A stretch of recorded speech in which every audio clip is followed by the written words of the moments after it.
تم جانتے ہو جب مجھے یہ احساس ہوتا ہے کہ پاکستان بن چکا ہے تو میری روح کو کس قدر اطمینان ہوتا ہے۔ یہ مشکل کام تھا اور میں اکیلا اسے کبھی نہ کر سکتا تھا۔ میرا ایمان ہے کہ یہ رسول خدا کا روحانی فیض ہے کہ پاکستان وجود میں آیا صلی اللہ علیہ وسلم۔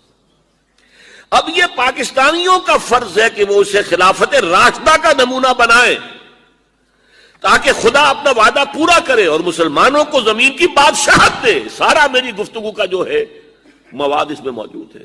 زمین پر بادشاہت مسلمانوں کو اللہ تعالیٰ عطا فرمائے اگر پاکستان میں خلافت راشدہ کا نظام قائم کر دیا جائے۔ پاکستان میں سب کچھ ہے، اس کی پہاڑیوں، ریگستانوں اور میدانوں میں نباتات بھی ہیں اور معدنیات بھی۔ انہیں تسخیر کرنا پاکستانی قوم کا فرض ہے۔ قوم نیک نیتی، دیانت داری، اچھے اعمال اور نظم و ضبط سے بنتی ہے اور اخلاقی برائیوں، منافقت، زر پرستی اور خود پسندی سے تباہ ہو جاتی ہے۔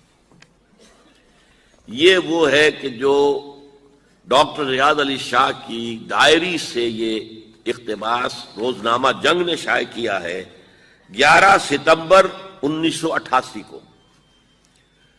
11 ستمبر 1948 کو قائد اعظم کا انتقال ہوا، تو گویا کہ 40ویں برسی پر، قائد اعظم کی 40ویں برسی 11 ستمبر سن 88 کو جو خاص کو ایشو شائع ہوا ہوگا اس میں یہ واقعہ شائع کیا گیا، جو پھر ہم نے وہاں سے لے کر ندائے خلافت کے کور پر شائع کیا تھا، سرور پر۔ یہ تھا مقصد اس پاکستان کا۔ خليل بالقرآن هو إمامنا على الهداية الله آمتنا كلام ربنا هدايتنا عطاء جبريل على رسولنا